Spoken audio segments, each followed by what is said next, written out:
नमस्कार सज्जन हो. नमस्कार. आजचा आपला चर्चेचा विषय आहे की गरजा आणि परंपरा.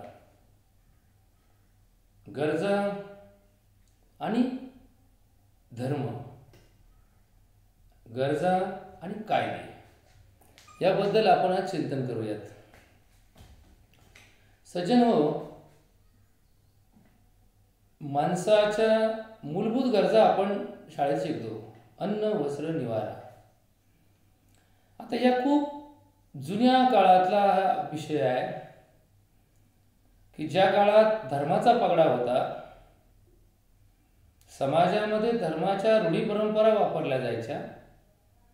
त्या काळामध्ये समस्त समाजामध्ये उपाशी कोणी झोपू नये म्हणून धर्मात कायदा केला की अन्नछत्र चालू करा, लंगर चालू करा किंवा अन्नदान करा. घरामध्ये आपल्या घरासमोर आलेल्या भिकाऱ्याला निर्मुख पाठवू नका, काही ना काहीतरी त्याला आपल्यातलं द्या. आणि मग हा विषय जो होता त्याचं कारण असं होतं की तत्कालीन परिस्थितीमध्ये समाजातले काही टक्के, 2%, 5% लोक असे होते की ज्यांची मजबुरी अशी होती की त्यांना त्या काळामध्ये ती व्यवस्था होत नव्हती. त्यांच्या अडचणीमुळे कुणाचे आजारपण असेल, कुणाचं अपंगत्व असेल, कुणाचं अंधत्व असेल, कुणाला काही आलेले आरोप असतील, कुणाच्या घरात झालेला एखादा मोठा आघात असेल, अपघात असेल किंवा जी काही त्याच्यावरती आपत्ती ओढवली, त्या कारणामुळे अशी लोक मजबूर म्हणून भिक्षा मागायचे. आणि मग ती परंपरा अशी होती की भिक्षा मागणारा सुद्धा एक धार्मिक कार्यक्रम म्हणून ती करायचा. भीक मागणं हा धार्मिक विधी आहे. बघा, त्याचे 2 प्रकार आहेत. मजबुरी म्हणून भीक मागणं आणि दुसरा एक होता माधुकरी मागणं, की जी मंडळी शिक्षण व्यवस्थेमध्ये आहे की जी ज्ञानाचं अर्जन करण्यासाठी गुरुकुल परंपरेमध्ये आश्रमामध्ये राहतात, ती धनाढ्याची पोरं सुद्धा व्यवस्थेमध्ये त्यांचे कायदे असायचे की सकाळी सकाळी त्यांनी 5 घरं जाऊन भीक मागून आणायची, भिक्षा मागून आणायची आणि जी काही भिक्षा मिळेल त्याचं स्वावलंबन अशा प्रकारचं अन्न शिजवायचं आणि ते खायचं आणि मग अभ्यास करायचा. का? कारण अभ्यास ही त्या दृष्टीने एक शास्त्रीय प्रक्रिया आहे की जिला ही गोष्ट जोडून येणं आवश्यक आहे. आयतं खाणून आयत्या पिठावर रेघा ओढणाऱ्या माणसाचं ज्ञान उथळ असतं, त्याला कधी खोल ज्ञान अनुभव येत नाही. ही त्या धर्मव्यवस्थेतली परंपरा आहे. अजून समजा एखाद्याला काही कारणामुळे अत्यंत दारिद्र्य आलं किंवा त्याच्या पाठीमागे सतत विघ्न लागत गेले किंवा आजारपण लागत गेलं, अशा माणसांनी सुद्धा लाज न बाळगता धर्मामध्ये भिक्षा मागण्यासाठी एक तरतूद केलेली आहे. आणि मग ती उरलेल्या लोकांनी तिला धार्मिक कार्य म्हणून करावं. कोणावर उपकार करतो किंवा ज्याला भीक घातली तो लाचार आहे आणि मी स्वामी आहे आणि तो माझ्यापुढे हात पसरवतोय तो गुलाम आहे, अशी नाही. स्वामी एकच आहे, तो ईश्वर, परमेश्वर, अल्लाह स्वामी आहे. ही भूमिका. आणि म्हणून गरज, अन्नाची गरज भागवण्यासाठी स्वावलंबन आणि कष्ट करा. अन्न आपल्याकडे साठवण करा, अन्नाचा उपभोग घ्या. अन्न हे जगण्यासाठी आवश्यक आहे. अन्ना वाचून कुणी मरू नये म्हणून धर्मात व्यवस्था. निवारा, तुम्हाला तुमचं घर आहे, तुमच्या घरात तुम्ही सुरक्षित आहात. अशी काही लोक आहेत की ज्यांना घर नाही आहे, त्यांच्यासाठी घर होणं शक्य नाही आहे, त्यांना भूमी नाही, भूमिहीन लोक आहेत ज्यांच्याकडे व्यवस्था होत नाही आहे. अशा भूमिहीन लोकांसाठी धर्मामध्ये धर्मशाळा निर्माण झाल्या. धर्मशाळा म्हणजे काही शाळा नसते, ती धर्मशाळा नावाखाली धार्मिक अशा काही राहण्याच्या जागा व्यवस्था असतात की ज्याच्यामध्ये मदरसे असतील, ज्याच्यामध्ये आमच्या आश्रम व्यवस्था असतील किंवा आमच्याकडे असणाऱ्या धर्मशाळा असतील, तीर्थक्षेत्रामध्ये असणारे सभामंडप असतील की जिथे अशा कोणी माणसाची व्यवस्था करावी की जेणेकरून त्याला निवारा मिळेल. वस्त्रसुद्धा एक धार्मिक सोपस्कार म्हणून एक पद्धत अशी होती की वस्त्र ही गरज काय? कारण लज्जा हा माणसाचा गुण आहे. विवस्त्र अवस्था ही माणसाच्या सामाजिक जीवनाला धोकेदायक आहे. म्हणून काही दिगंबरपंथी साधू सोडले तर बाकी सगळ्या व्यवस्थेमध्ये वस्त्र ही आवश्यकता आहे आणि म्हणून वस्त्रदान. मग त्या दृष्टिकोनातून धर्म कार्यामध्ये, शिवाय काही लोकांना स्वतःला, समजा एखाद्या स्त्रीला स्वतः साडी घ्यायची ऐपत नाही आहे तर तिने आपले कुणाकडनं तरी या व्यवस्थेची पूर्णता व्हावी म्हणून आपल्याकडे देवीला चुडा बांधायची सवय आहे, देवीला साड्या अर्पण करायची सवय आहे, देवीला पोशाख चढवायची सवय आहे. मग ते देवीच्या नावाने जो पोशाख दिला जातो तो अशा कुठल्या तरी एखाद्या स्त्रीला दिला जावा की जिच्याकडे ती वस्त्र घेण्याची ऐपत नाही आहे. म्हणजे ही सगळी शेवटी एक चक्र व्यवस्था आहे की ही सगळी व्यवस्था सर्वांना सुखी समाधानी ठेवण्यासाठी धर्मशास्त्रामध्ये दिली आहे. दुर्दैवाने आज मात्र या गरजा पूर्ण होण्याला फार अडचण नाही. आज पुरेल एवढं अन्न आहे, वस्त्राचा पूर आला आहे, वस्त्राचा पूर. म्हणजे तर काही घरामध्ये जर तुम्ही आज जर गेलात, आज घरात आहात ना, सहज अभ्यास करा की तुमच्या घरात तुमच्या आईच्या साड्या किती, तुमच्या बायकोच्या साड्या किती, तुमच्या बहिणीच्या साड्या किती, तुम्हाला ड्रेस किती. तुम्ही जर रोज एक साडी वापरली ना तरी तुम्ही मरेपर्यंत साड्या तुम्हाला पुरतील एवढ्या साड्या घरात ठेवलेल्या असतात. आपण का बरं, काय कोणास ठाऊ की चुकीची एक भ्रामक कल्पना आपल्याला त्या पोटी जन्माला आली की संग्रह करायचा. ही या नावाची, ही या सिल्कची, ही या प्रतीची, ही या डिझाईनची, ही या आकाराची, ही या वारीची साडी, हा अशा प्रकारचा शर्ट, तो तशा प्रकारचा शर्ट, हा या रंगाचा शर्ट. अशा विविधतेतून आमच्या घरात एवढा संचय झाला की कापडाच्या दुकानात कमी व्हरायटी असतील एवढ्या आमच्या घरात झाल्या. वापर काय, एकदा वेळेस एकच कपडे घालू शकतो. 2 घातले तर गरम होतं, 2 घातले तर ते दिसायला बरं दिसत नाही, ते सर्कसमधला विदूषक वाटतो म्हणून ते घालायचे नाही. मग कशाला, मग द्या ना, जे गरज असेल असे लोक आहेत की ज्यांना बिचाऱ्यांना कपडे नाही आहे, वाटून टाका. नाही जर समजा त्यांना तुम्हाला जुनं द्यायची लाज वाटत असेल तर नवीन घेऊन देऊन टाका. दान ही धर्माची परंपरा आहे. पण आजच्या गरजा बदललेल्या आहेत. आज वाहतुकीची व्यवस्था अपरिहार्य झालेली आहे. वाहतुकीच्या व्यवस्थेची साधनं आज दूर दूर जाणाऱ्या समाजाला ही एक आपली महत्त्वाची, जशी रक्तवाहिनी आपल्या अंगात आहे तशी ही वाहिनी म्हणतात ना, मुंबईला लोकल ही त्यांची रक्तवाहिनी आहे, किंवा रेल्वे ही भारताची एक वाहिनी आहे, विमानसेवा ही आंतरराष्ट्रीय प्रवासाचं मुख्य साधन आहे, जहाजाचा प्रवास हे एखाद्या धान्य, अन्न किंवा वस्तू ने-आण करणारं सर्वात प्रभावी साधन आहे, डुगडुगे आहेत, बस आहे. ही साधन व्यवस्था जी आहे ना, ही सुद्धा एक आज काळाची गरज होऊन बसलेली आहे. त्यामुळे या व्यवस्थेमध्ये सुद्धा अनेक धार्मिक तरतुदी आपल्याला करायला पाहिजे. कायद्यात नसेल लिहिलेलं, पण समजा एखाद्याला दळणवळणाचं साधन नाही आहे आणि त्याच्यावरती संकट आलेलं आहे, त्याला अडचण आलेली आहे, त्याला मदत करा. आपल्याकडे आहेत, आपल्या गाडीमध्ये 4 सीट रिकामे आहेत, तर मग आपल्याला त्या 2 सीटवर आपल्याला त्यांना बसवायला काय हरकत आहे. पण आता हे परत आला झंझट, संशयाचं वातावरण आला. तू पूर्वीच्या काही लोक घाबरायचे, तू जर डकेत असेल, लुटारू असेल, फसवणार असेल तर काय करायचं. आता तो नवीन आला, तो करोनाग्रस्त असेल आणि तो आपल्या गाडीत बसला तर काय करायचं. म्हणजे या शंकास्पद जीवनामध्ये आता धर्माची बाजू फार आपल्याला विचारपूर्वक करावी लागेल महाराज. मग गरज आहे आज सामाजिक जीवनामध्ये, समाजाला काय गरज आहेत. आज या सगळ्या व्यवस्थेमध्ये एक महत्त्वाची गोष्ट लक्षात ठेवा की सगळ्यात जास्त गरज आज धनाची आहे, पैशाची आहे. पैशाची, धनाची नाही म्हणत मी तुम्हाला, पैशाची म्हणतो. पैसा या जगात सगळं जे चाललंय ना, उलाढाल, उलथापालथ सगळं चाललंय ना, दिल्लीपासून दिल्लीपर्यंत, अमेरिकेपासून तर अफगाणिस्तानपर्यंत जे चाललंय ना सगळं, हे पैशावरती चाललं. पैसा, सगळे लोक पैशाचा विचार करूनच सगळ्या पावलं उचलत आहेत. पैसा पैसा पैसा पैसा. मग या पैशाला गरज जर समजलं तर याचा धर्म याला जोडला पाहिजे. सज्जन हो, तुम्ही म्हणाल पैशाची काय गरज आहे. आता याचे 2 अर्थाने उत्तरं आपण जाणून घेऊया. बघा, पहिला अर्थ असा आहे की 84 लक्ष योनीच्या या सजीवाच्या व्यापारामध्ये फक्त माणूस असा आहे की ज्याच्याकडे पैसा आहे, माणूस असा आहे की ज्याच्याकडे धान्याचं गोडाऊन आहे, माणूस असा आहे की ज्याच्याकडे स्वतःचं सिमेंट कॉन्क्रीटचं बांधलेलं पत्र्याचं असेल, झोपडीचं असेल एक घर आहे. बाकी सगळेजण कसे राहतात, काय करतात. वाघ सुद्धा जंगलाचा राहणारा संध्याकाळच्या अन्नाची काळजी करत नाही. तो उद्याच्याला मला काही नाही मिळालं तर काय खावं अशी चिंता त्याला नाही. प्रत्येक वन्य प्राणी असेल, प्रत्येक प्राणी असेल, प्रत्येक जीव असेल, प्रत्येक वनस्पती असेल, ही आपल्या अन्नाचं दैनिक वेळापत्रक असतं.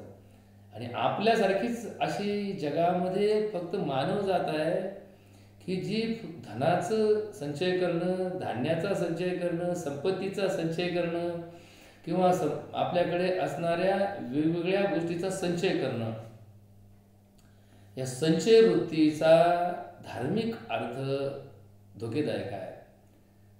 धर्मामध्ये फक्त दोनच गोष्टीचा संचय करायला सांगितलेला आहे. एक ज्ञानाचा संचय करा आणि दुसरा पुण्याचा संचय करा. बघा बघा, दोन संचय महत्त्वाचे आहेत. या दोन संचयाला परवानगी आहे. ज्ञानामध्ये मग सगळे आले, शारीरिक ज्ञान, मानसिक ज्ञान, आध्यात्मिक ज्ञान, प्रॅक्टिकल नॉलेज, थेरॉटिकल नॉलेज, हे सगळं ज्ञान. या ज्ञानाचा संचय करत राहा. या ज्ञानाच्या संचयाला आपल्या धर्मात मर्यादा नाही. किती संचय करा, अनएंडेड, इट टेंड्स टू इन्फिनिटी. आणि दुसरा संचय धर्मामध्ये सांगितलेला आहे, तो हिंदू असेल, मुसलमान असेल, ख्रिश्चन असेल, बुद्ध असेल, जैन असेल, पारशी असेल, यहुदी असेल, शीख असेल, दुसरा संचय सांगितला पुण्याचा संचय. हा पुण्याचा संचय किती करा, unlimited, it's have no limit. की जसं तुम्हाला ते इन्कम टॅक्सचं शेड्यूल दिलेलं असतं, 3 लाखापर्यंत टॅक्स नाही, 5 लाखापर्यंत असे तुम्ही जर त्याची एफ डी केल्या किंवा काही नॅशनल सर्टिफिकेट घेतले तर तुम्हाला माफ आहे. 10 लाखापर्यंत 8%, 20 लाखापर्यंत. पुण्यामध्ये काहीच नाही, unlimited. You can do unlimited पुण्य. हे दोन संचय सोडले तर तिसरी गोष्ट संचय करण्याला धर्मात परवानगी नाही. मग जर तुम्हाला गरजेपेक्षा इतर गोष्टी जास्त आहेत तर त्याची तरतूद धर्मात सांगितली, दान करा. तुमच्या गरजेपेक्षा जास्त अन्न तुमच्याकडे झालं, तुम्ही दान करून टाका. दान कधी करा, ते चांगल्या अवस्थेत आहे तोपर्यंत करा. नाही तर कालवण विटलं, ते तुम्हाला खायच्या लायकीचं नाही म्हणून तुम्ही एखाद्याला द्यायला लागले, म्हणलं मी दान केलं. तुमचे गव्हाला भास लागले, आता ते फेकून देण्यापेक्षा कोणाला तरी द्यायचे म्हणून तुम्ही भास लागलेले गहू दान करायला लागले. नाही, याला दान म्हणत नाही, ते पाप सांगितलेले. परत अशा काही गोष्टी की ज्या समाजाला उपद्रव निर्माण करतील ते दानाच्या नावात खपवणं पाप सांगितलेलं आहे. आणि म्हणून सज्जन हो, आजच्या व्यवस्थेला मूलभूत गरजेमध्ये पैसा ही काळाची गरज मूलभूत झालेली आहे. का? एखादा मोठ्या शहरात गेला, बघा बरं का, आता तुम्ही म्हणता पैशात काही गरज नाही, मोठ्या शहरात गेला आणि त्याला शौचालयाचा वापर करायचा, जायचं, त्याला अर्जंट लागली, गेला एका ठिकाणी, ओ मला मला मला मला असं तर. आता इकडं बाहेरही कायदा आहे, बाहेर कुठं बसलं तर त्याला दंड आहे. मग तो गेला, 10 रुपये दे. अहो तो म्हणला पैसे नाहीत मला, अर्जंट पैसे नाहीत. नाही, पैसे नाही तर तू जाऊ नको. मग त्याने काय करायचं? बघा बरं, पैशाची गरज या जगात सगळं पैशावर आधारलं. देवळात गेला, मंदिरात पैसे लागतात, म्हणजे पैसे नाही दिले तर प्रवेश नाही, म्हणजे आमच्या मंदिराला पावती फाडू लागते. म्हणजे मंदिरात प्रवेश पैशाने, शौचालयात पैशाने, देवालयात पैशाने, सगळीकडे पैसा पैसा पैसा. हे झाले टोकाचे उदाहरण. इकडे शौचालय, इकडे देवालय, हे दोन वेगवेगळे टोकाचे उदाहरणं झाले. बाकी सगळं, मग दवाखान्यात गेला पैसे लागतात, किराणा दुकानात गेला पैसे लागतात, हॉटेलात गेले पैसे लागतात. मग हे सगळीकडे पैसे लागतात. तर मग दान हा शब्द काय कामाचा येतो समाजाला? या दान शब्दातून काय व्हायचं की समाजात असे काही लोक होते की ज्यांच्याकडे काहीच नसायचं तरी त्यांचं भागायचं. बघा, इस्लाम धर्मामध्ये सध्या रमजानचा महिना चालू आहे ना, तर एक पवित्र शब्द वापरला आहे, चाहता है कर भला तो कर खिदमत फकीरों की, बला को टाल देती है दुआए रोशन जमीरों की. बघा बरं का, हिंदू धर्मामध्ये सांगितलेलं आहे तुम्ही अन्नछत्र लावा, तुम्ही दान करा. म्हणजे तुम्ही दान केलं म्हणजे कोणाची तरी गरज भागेल. समजा एखादा माणूस असा आहे, तुमच्याकडे समजा डोंगर आहे आणि दुसऱ्या एकाकडे दरी आहे. मग ती दरीचा खड्डा कधी भरून निघेल? जेव्हा डोंगरावर असणारा चढ कमी कराल त्यावेळेस. आता तुम्ही दुसरी कोणती व्यवस्था करू शकता? काहीच नाही. एक चढ आहे, एक उतार आहे. उताराला चढावरूनच कमी करता येतं आणि चढाला उतार असल्याशिवाय कमी करता येत नाही. समजा एखादी गोष्ट चढ आहे आणि सपाट आहे, सगळं सपाट आहे, मग सपाटीला तुम्ही ते चढ कमी कसा कराल? त्या चढावरची गोष्ट तुम्हाला दुसरीकडे नेऊन टाकली, काय होईल? तिथं चढ तयार होईल. मग चढ सपाट कधी होईल? जेव्हा त्याला कुठेतरी एखादी दरी कुठे सापडेल. मग या पुण्याचा, दानाचा, या खिदमतचा, या जकाचा, या धार्मिक कार्याचा सगळा उद्देश काय आहे? तुमच्याकडे डोंगर आहे, कोणाकडे तरी दरी आहे, तुझ्याकडे गरजेपेक्षा जास्त आहे, कोणाकडे तरी गरजेपेक्षा कमी आहे. मग तुला त्या व्यवस्थेमध्ये काय करावं लागेल? तुझ्या चढाची उंची कमी करायची असेल तर तुला दरी शोधावी लागेल. मग ही दरी शोधा ना. आता आम्ही दरी शोधण्यापेक्षा आमच्याकडे दरी वाढत चालली. खड्ड्यातला अजून खड्ड्यात चाललाय, चढातला अजून चढावर चाललाय, तरी चाललाय धर्म पुण्य. आणि म्हणून हे सामाजिक जीवनामधलं सगळ्यात मोठं तत्व आहे की आज मूलभूत गरजेमध्ये पैशाची गरज लागायला लागली. आता का लागायला लागली? कारण व्यवस्था बदलली. पूर्वीच्या काळी सत्य आधारित, धर्म आधारित, नीती आधारित, न्याय आधारित, पुण्य आधारित समाज व्यवस्था होती. या व्यवस्था सगळ्या आज बाजूला गेल्या, सगळं संपलंय. एकच व्यवस्था राहिली, ती म्हणजे अर्थ आधारित समाज व्यवस्था. ही समाज व्यवस्था अर्थ आधारित आहे. महाराजापासून मजुरापर्यंत, राजापासून तर भिकाऱ्यापर्यंत सगळ्या व्यवस्था अर्थ आधारित झालेल्या आहेत. म्हणून तर आपण ऐकतो ना सध्या 4-5 दिवसापासून की समाजाला अर्थव्यवस्था बळकट करण्यासाठी म्हणले मदिरालय उघडले, गुटख्याचे पानटपरी ठेले उघडलेत, मांसाचे सगळे दुकानं उघडलेत, मग मांसाहार प्रसारला. दारूची दुकानामधून लाखो करोडो रुपयाची उलाढाल घडून सरकारला महसूल गोळा करताय. महाराज, पैशाला महत्त्व आहे, पण पैसा कसा मिळवावा याचं सुद्धा धर्म आहे ना. अरे लोकांकडे एवढी खालावलेली नैतिकता नाही आहे. देवळं बंद करायचे, दारूची दुकानं चालू ठेवायची. अरे माझ्यावर विश्वास ठेवा, उघडा देवळं, उघडा मशिदी, उघडा. जर दारूच्या दुकानात पेताळ माणूस जर तुमचा सोशल डिस्टन्सिंग पाळायच्या लायकीचा असेल तर देवाचा भक्त आणि अल्लाचा पुजारी तुम्हाला वाटतं का की तो नाही पाळणार? तो यांच्यापेक्षा जास्त नियम पाळेल का हे जास्त नियम पाळतील? विचार करा. कायद्याच्या तरतुदीला महत्त्व नका देऊ.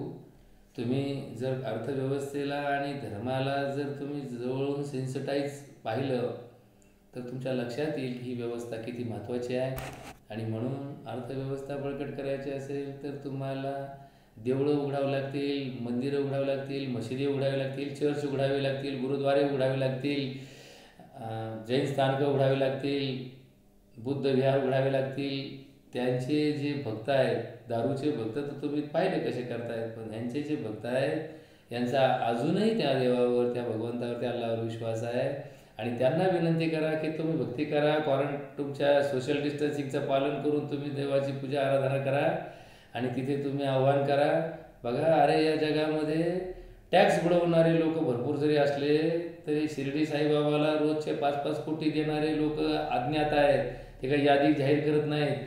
कोटी रुपयाचा हिऱ्याचा हार बालाजीला घालणारा आपलं नाव कधी जाहीर करत नाही. जो जाहीर करतो तो दान करत नाही. तो काय करतो? त्याचं भांडवल करतो, प्रतिष्ठा वाढवण्याचं, प्रसिद्धी मिळवण्याचं साधन म्हणून बघतो. 5 रुपये देवळात देतो, 5 वेळा फोन करतो, ओ माझी पावती नाही दिली. एका ठिकाणी 5 माणसं जीव घालतो, म्हणतो 5 जणांना सांगतो, 50 जणांना सांगतो मी अन्नदान केलं. अरे नाही, ही धर्मात व्यवस्था नाही. या हाताने दिलेलं या हाताला समजू नये अशी व्यवस्था आहे. आणि आम्ही मात्र प्रसिद्धीचा इतका मोह ठेवला आहे. आम्ही याच्यातलं भांडवल करून आमच्या आयुष्याच्या, आमच्या प्रोफाईलमध्ये याचा भर घालायचा प्रयत्न करतो, जाहीर करतो, सांगतो मी हे केलं, मी ते केलं, मी केलं, मी केलं. अरे एका जैन साधूंनी खूप सुंदर सुभाषित सांगितलंय, सरळ मार्ग सोडून माणसा काट्याने तू जाऊ नको, ज्या संगतीने दुर्गुण वाढे संगत त्यांची धरू नको. मानव जन्मा येऊन प्राण्या प्रभू स्मरणा तू विसरू नको. हे मी केलं, ते मी केलं, जगात सांगत सुटू नको. क्षणात उलथून पडशील प्रभू लीला तू विसरू नको. पण दुर्दैवाने ही सगळी व्यवस्था कोलमडलेली आहे. या दान या शब्दाला आम्ही एक व्यवस्थेमध्ये बसवलं, व्यवस्थेचा भाग नाही. म्हणून लक्षात ठेवा, अरे आमच्या सिद्धिविनायकाच्या ट्रस्टकडे अब्जावधी रुपये येतात. हे काय वरून कोणी टाकतं काय? नाही, आमचीच माणसं. ही माणसं का देतात? कारण त्यांना टॅक्स द्यायला भीती वाटते. त्यांना वाटतं आपण जो टॅक्स भरणार आहे, आपल्या कष्टाचा पैसा सरकारला जमा करणार आहे, हे लबाडलुचे लोक ते मध्येच खातील, त्यांचे घरं भरतील, गरिबापर्यंत पोहोचणार नाही. मग त्यांचा गरिबापर्यंत येण्याचा मार्ग कोणता? ते म्हणतील बो चला आता काहीतरी आमचा विश्वास कोणावर जरी नसला तर आमचा देवावर, साईबाबावर, आमचा गणपतीवर, आमचा मशिदीवर, आमचा या विश्वास अल्लावरती आहे. मग त्याचे जे घरं आहेत, अल्लाचं घर, देवाचं घर किंवा संतांचं घर, तिथं लोक त्यांच्या भरोश्यावर येतात, त्यांच्या चालकाच्या ट्रस्टच्या अध्यक्षाच्या भरोश्यावर नाही. आता हे लाभाड असू शकतात, त्यांना माहिती आहे, पण तिथे कमीत कमी तो देवाचं घर असल्यामुळं त्या लाभाड्या तिथं फार चालणार नाहीत असा त्यांचा विश्वास. आणि म्हणून ते लोक त्या व्यवस्थेमध्ये कोट्यावधी अब्जावधी इन्फायनाईट दान करतात. बघा, चर्चमध्ये करोडो रुपयाची रोज उलाढाल चालते. एखाद्या मदरशाला सुद्धा लोक मदत करतात, मशिदीला सुद्धा लोक अर्थव्यवस्था मदत करतात, एखाद्या चर्चला सुद्धा मदत होते, एखाद्या मंदिरात सुद्धा होते, एखाद्या संताच्या दरबारात सुद्धा होते. मग याच्यावर विश्वास ठेवून अशा गोष्टी चालू केल्या ना, तर आपली अर्थव्यवस्था तर बळकट होईलच. पण समाजामध्ये जे आज मदिरा भक्त आहेत ते हळूहळू देवभक्त व्हायला मदत होईल. कारण ते रस्ते बंद आहेत, हा रस्ता चालू आहे. ज्याला वाट सरूला चालायचं आहे तो म्हणतो चला हा रस्ता बंद आहे ना, या रस्त्याने जाऊया. पण तुम्ही हे रस्ते बंद करून ठेवले आणि ते रस्ते चालू केले, तर असं नको व्हायला की देवभक्त सुद्धा हळूहळू दारूची भक्ती करायला लागला आणि त्याने देवपूजा सोडून दिली आणि दारू प्यायला लागला. तुमच्या या प्रकल्पात कदाचित असं घोड्याची दाट शक्यता आहे. म्हणून याच्यावरती थोडं काम करा. हा विषय गंभीर आहे परंतु गरजेचा आहे. म्हणून समाजाच्या वतीनं अशा मायबाप सरकारला विनंती का दारूचे दुकानं बंद करून देवालय चालू करा, प्रार्थनास्थळ चालू करा, त्यांना आवाहन करा. ते देतील तितकं देतील की तुमची झोळी फाटकी इतकं देतील. अजून दुसरा मागच्या विषयाला धरून असणारा विषय आहे की गरज आणि धर्म. यामध्ये दुसरा विषय आहे की माणसाला एक अजून एक गरज आपण महत्त्वाची समजून घेतली पाहिजे. पूर्वीच्या काळी मुलगा आणि मुलगी वयात येईपर्यंत आईबाप तिचा सांभाळ करायचे, संगोपन करायचे, संस्कार करायचे, शिक्षण करायचे, तिच्या उदरनिर्वाहाची जबाबदारी घ्यायचे. 16 वर्षाच्या वयाच्या मुलीला 16 वर्षानंतर विवाहयोग्य झाल्याचं समजून, ती रजस्वला झालेली समजून, तिच्या रजस्वलेचे लक्षणं निर्माण झाल्यानंतर तिचा योग्य वर पाहून विवाह लावून देणं ही बापाची जबाबदारी आहे. नुसती जबाबदारी नाही तर ते त्याच्यासाठी पुण्य आहे.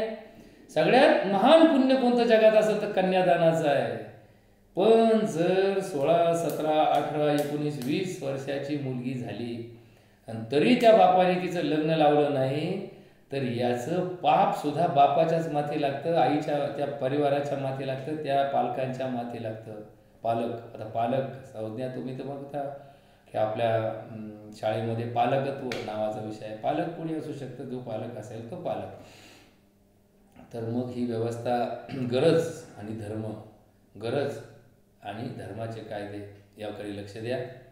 आपल्या समाजव्यवस्थेमध्ये आपण ही व्यवस्था फार लाईटली घेतो. कोणती व्यवस्था लाईटली घेतो की बाबा 18 वर्षाच्या आत मुलीचं लग्न करू नये हा कायदा आहे, 21 वर्षाच्या आत मुलाचं लग्न करू नये हा कायदा आहे. पण त्या मुलाचं जास्तीत जास्त किती वयाच्या आत लग्न करावं याचा कायदा नाही. 21 नंतर 22 झाले लग्न नाही काय कायदा नाही, 23 झाले लग्न नाही काय कायदा नाही, 40 वर्षाचा माणूस अविवाहित आहे काय कायदा आहे, काहीच नाही कायदा. 40